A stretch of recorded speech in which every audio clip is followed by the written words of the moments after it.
Saya jadi ingat ada teman saya bikin partai. Saya tanya, ngapain lo bikin partai? Udah gabung yang ada aja. Saya cuma pingin dipanggil ketum katanya.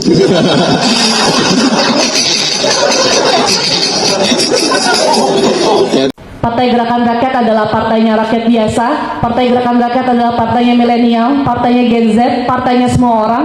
Oleh karenanya kami ingin mengajak seluruh rakyat, seluruh kalangan yang menghendaki partai yang berintegritas, partai yang berasas musyawarah mufakat, partai yang gotong royong.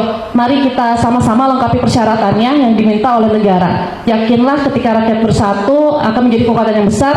Tetap semangat, tetap solid dan optimis. Terima kasih. Salam Gerakan Rakyat. Hura, hadir untuk rakyat.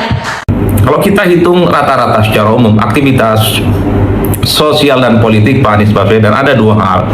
Pertama, Pak Anies Baswedan itu masih cukup kelihatan aktif mengisi ruang-ruang diskusi publik di berbagai tempat. Salah satunya adalah di kampus. Termasuk juga misalnya Pak Anies Baswedan juga rajin menghadapi forum-forum diskusi di luar negeri, dan itu adalah sesuai dengan style politik Pak Anies Baswedan yang memang berlatar belakang intelektual, besar di dunia kampus, pernah jadi rektor. Jadi wajar kalau kemudian yang dilihat oleh publik, Pak Anies setelah tidak lagi jadi gubernur di Jakarta begitu banyak hadir dalam sebuah forum-forum diskusi, baik yang dilaksanakan oleh kampus ataupun kampus, baik di luar ataupun di dalam negeri. Dan di antara aktivitas sosial dan politik Pak Anies Baswedan itu ternyata rata-rata secara umum yang dilihat oleh publik dan itu dianggap sebagai sebuah tindakan politik nyata dan partisipatoris adalah membangun sejumlah jembatan yang disebut dengan jembatan titian persatuan di berbagai tempat. Beberapa waktu yang lalu kalau tidak salah Pak Anies Baswedan juga sempat meresmikan jembatan yang ada di Pandeglang di Banten sana, kemudian di Karang Tengah di Jawa Tengah, kemudian ada di Aceh Tengah beberapa waktu yang lalu. Jadi ada sejumlah jembatan-jembatan yang dibuat oleh Pak Anies yang disebut dengan jembatan titian persatuan. Itu tentu bisa di tracking dari begitu banyak upload yang dilakukan oleh Pak Anies Baswedan di media sosialnya, khususnya di Instagram.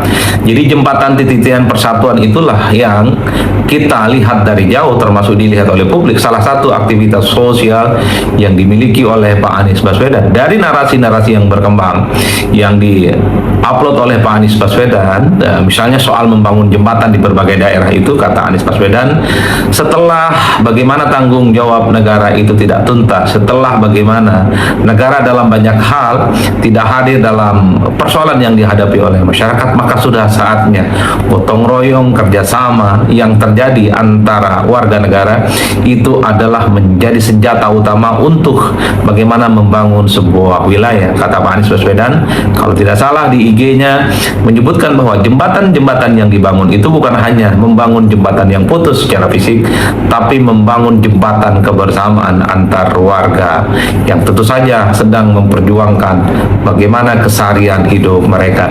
Jadi dalam konteks itulah kemudian kalau kita hitung rata-rata secara umum, apa yang kemudian kita bisa lihat dari aktivitas sosial politik Pak Jokowi, kemudian Pak Anies Baswedan, tapi banyak juga yang mengatakan, coba juga jelaskan apa aktivitas sosial dan politik yang dimiliki oleh Pak Mahfud MD ataupun Pak Ganjar Pranowo. Kalau kita hitung rata-rata secara umum, ya Pak Ganjar Pranowo juga masih aktif memberikan statement-statement politik terkait dengan situasi dan kondisi yang berkembang, dan Pak Ganjar juga aktif memposting aktivitasnya misalnya terkait dengan jogging, running, dan itu adalah salah satu hobi yang saya kira sejak lama digemari oleh Pak Ganjar Pranowo. Dan tentu saja kalau kita hitung rata-rata secara umum belakangan Pak Ganjar Pranowo juga aktif ya memberikan statement politik secara monolog terkait dengan situasi dan kondisi yang terjadi.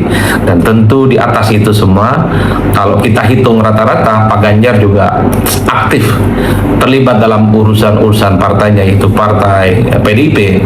Dan sementara dengan Pak Mahfud MD kita tahu Pak Mahfud juga aktif memberikan statement-statement politik terkait dengan isu hukum khususnya. Dan di luar itu segala-galanya Pak Mahfud juga punya podcast kira-kira begitu, dan podcastnya begitu banyak membedah isu-isu yang terkait dengan sosial dan politik. Dari inilah kemudian Bapak Ibu semua kita lihat rata-rata secara umum, yaitu soal aktivitas sosial dan politik dari orang yang dulunya pernah menjadi pejabat publik, apa saja yang mereka lakukan. Kalau kita kita simpulkan rata-rata secara umum, tentu sosok seperti Pak Jokowi, mantan Presiden 2 periode, memang cukup sibuk melayani orang yang datang ke rumahnya, bersilaturahmi dan foto-foto. Tapi di luar itu, Pak Jokowi dilihat oleh publik saat ini sedang gaspol untuk membesarkan Partai Solidaritas Indonesia. Tentu termasuk untuk bagaimana Mas Gibran Rakabuming Raka di 2029 tetap relevan, terutama terkait dengan pencalonannya untuk maju minimal sebagai calon wakil presiden. Sementara Anies Baswedan setelah tak lagi jadi gubernur dan kala pilpres di 2024 aktif memberikan satu seminar dari satu kampus ke kampus yang lain, dari satu forum-forum yang lain, baik forum itu di luar ataupun di dalam negeri. Dan pada saat yang bersamaan Pak Anies Baswedan kemudian membentuk apa yang disebut dengan jembatan. Halo teman-teman, jumpa bersama saya di Politik Daring. Ini sangat menarik teman-teman. Kalau kita melihat bagaimana perjalanan politik Anies, tentu ini sangat tidak mudah ya. Beliau dulu pernah dipecat oleh Pak Jokowi ya. Bahkan kalau kita melihat Anies itu nggak pernah bertanya ya alasan pemecatannya oleh Jokowi.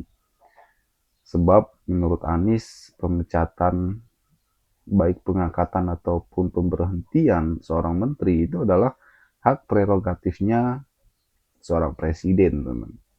Itulah hak konstitusi yang diberikan kepada seorang presiden.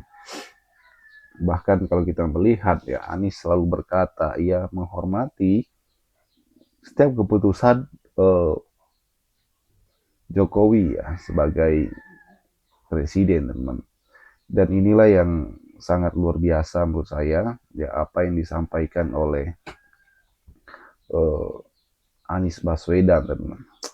Terlebih lagi ya, bagaimana kita melihat pada hari ini ya, setelah pemecatan dirinya ya, kita melihat bagaimana Anies saat ini sedang menjadi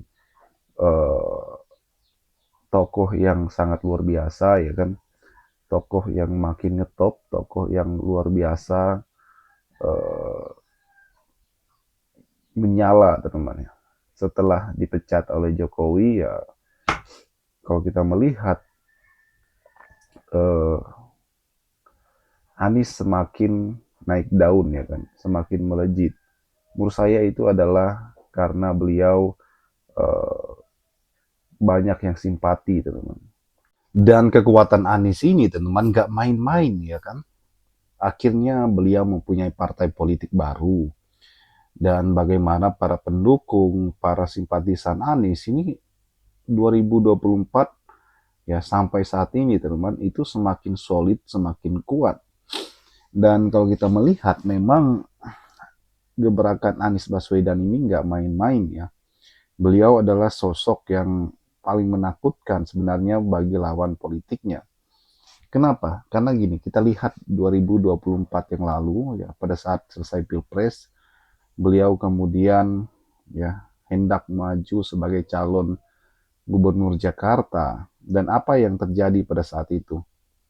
Anies sama sekali sangat-sangat membuat gebrakan yang sangat hebat ya kan.